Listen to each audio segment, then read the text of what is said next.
हम silo theorem से related कुछ और बेसिक कंसेप्ट है वो भी देख लेते हैं। सबसे पहले है क्वेश्चन ग्रुप क्या होता है। क्वेश्चन ग्रुप का मतलब होता है जब भी मान लीजिए जी कोई ग्रुप है और जी का कोई सब ग्रुप है जो कि नॉर्मल सब ग्रुप होना चाहिए के, तो आप जी अपॉन के करके एक ग्रुप बनाते हैं जो कि सेट होता है ऑल द कोसेट्स ऑफ के इन जी। कोसेट्स का मतलब के प्लस जी के एलिमेंट्स है ना, इस टाइप के एलिमेंट्स आते हैं जी अपॉन के में। तो इस टाइप के एलिमेंट्स आते हैं, तो जी अपॉन के होता है क्वेश्चन ग्रुप। ये भी ग्रुप बनाता है, जी ग्रुप होना चाहिए, के जी का ही नॉर्मल सब ग्रुप होना चाहिए। ठीक है, फिलहाल बस क्योंकि हम रिकॉल कर रहे हैं तो बहुत डीप में नहीं जा रहे हैं। ठीक है, हम बस शॉर्ट शॉर्ट में चीज़ें पढ़ रहे हैं। नेक्स्ट है सब ग्रुप ऑफ क्वेश्चन ग्रुप क्या होता है। क्वेश्चन ग्रुप कैसा होता है, जी अपॉन के टाइप का। इसका जो सब ग्रुप बनेगा, मान लीजिए आपने इसका सब ग्रुप बनाया कुछ भी, तो ये किस टाइप का होगा, एच अपॉन के टाइप का। ठीक है, के ऐसे ही रहेगा और एच जो हो जाएगा वो ऐसा हो जाएगा। अब ये किस टाइप का होगा, के जो होता है वो नॉर्मल सब ग्रुप होगा जी का, और ऑब्वियस सी बात है इस वाले केस में हम देखें के नॉर्मल सब ग्रुप होगा एच का भी, तभी आपका एच अपॉन के पॉसिबल है ना। एच अपॉन के अगर सब ग्रुप है तो ग्रुप भी होगा, ग्रुप है तो इसका मतलब के एच का नॉर्मल सब ग्रुप होगा। ठीक है, तो ये कंडीशन होल्ड हो गई।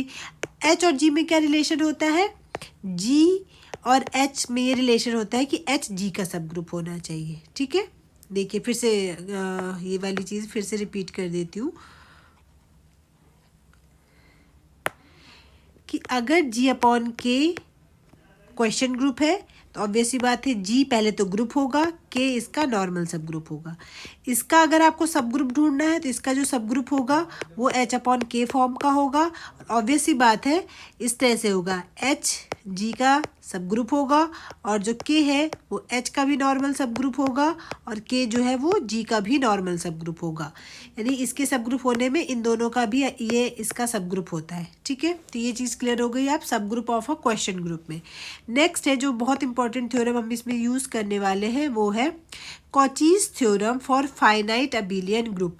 Cauchy's theorem for finite abelian group का जो स्टेटमेंट हो ये कहता है अगर जी एक फाइनाइट ग्रुप है, फाइनाइट का मतलब अगर इसका ऑर्डर फाइनाइट है और जी अगर अबिलियन ग्रुप है। ठीक है, अगर जी अबिलियन ग्रुप है तो if any prime number p divides order of g, then there exists a element a belongs to g such that a raised to the power p बराबर e। ठीक है, तो कॉचीज थ्योरम ये कहती है कि अगर जी अबिलियन ग्रुप है, उसका ऑर्डर फाइनाइट है और अगर कोई प्राइम नंबर जी को डिवाइड करती है उसके ऑर्डर को, तो जी में एक एलिमेंट ऐसा ज़रूर होगा जिसका ऑर्डर ई होगा। इससे हम ये भी कह सकते हैं ए की पावर पी बराबर ई का क्या मतलब है, यानी आप ए को सॉल्व करेंगे, ए स्क्वायर निकालेंगे, ए क्यूब निकालेंगे, डॉट डॉट डॉट कहाँ तक जाएंगे, ए की पावर पी तक, और इसको आंसर सॉल्व करके क्या बनेगा ई।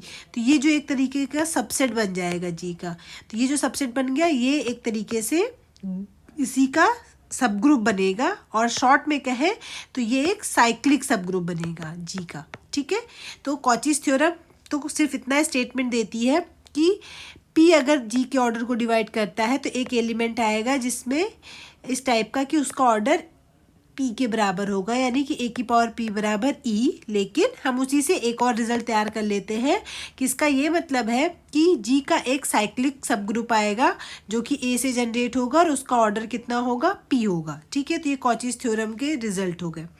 ये आपके बेसिक रिक्वायरमेंट्स थी साइलो थ्योरम के लिए। अब एक और चीज़ है इसमें जिसे हम कहते हैं इंडक्शन हाइपोथेसिस। इंडक्शन हाइपोथेसिस आप लोगों ने आई थिंक 11th में पढ़ा होगा, जिसमें आप हिंदी में कहते हैं आगमन निगमन का सिद्धांत। आगमन निगमन का सिद्धांत क्या करता है, जब आपको कोई भी थ्योरम प्रूफ करनी होती है आगमन निगमन से, इसका मतलब मान लीजिए आपको ये प्रूफ करना है कि 1 2 + 3 dot dot dot n natural numbers का सम कितना होता है, n इंटू n + 1 अपॉन में 2। तो कैसे प्रूफ करते थे इसको, आपको अगर याद हो तो सबसे पहले आप n = 1 के लिए इसको स्टेटमेंट पढ़ते थे। ठीक है, कि ये कोई कथन है, उस कथन को n = 1 के लिए प्रूफ करके दिखाते थे। अब देखिए अगर n = 1 है तो सिर्फ 1 आएगा। ठीक है, इधर भी 1 रखेंगे तो क्या बनेगा, 1 × 2 / 2, तो दोनों साइड बराबर आ गई। इसका मतलब ये कथन n = 1 के लिए सही है। फिर क्या करते थे आप, जो स्टेटमेंट है वो आप सपोज करते थे कि जब भी ये n की वैल्यू जो है लेस देन n के लिए ट्रू मानी जाती है, ठीक है।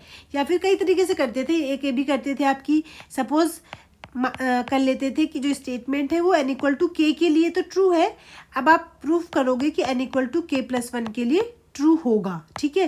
तो या तो ये चीज़ करते हैं, या तो दूसरी तरीका ये है कि n इक्वल टू 1 के लिए प्रूफ करिए, और ये प्रूफ करिए कि जब भी आप n से छोटा नंबर लेते हैं लेस देन n के लिए, ये आप सपोज करते हैं कि लेस देन n के लिए ये ट्रू है, ठीक है। फिर आप प्रूफ करेंगे कि इक्वल टू n के लिए भी ट्रू होगा, ठीक है। तो दो चीज़ें आप प्रूफ करते हैं, ये वाली चीज़ आप सपोज कर लेते हैं, ठीक है। तो ये इंडक्शन हाइपोथेसिस का भी इस्तेमाल होने वाला है आपका साइलो थ्योरम में, ठीक है। अब नेक्स्ट वीडियो में हम साइलो थ्योरम का स्टेटमेंट और उसका प्रूफ देखेंगे।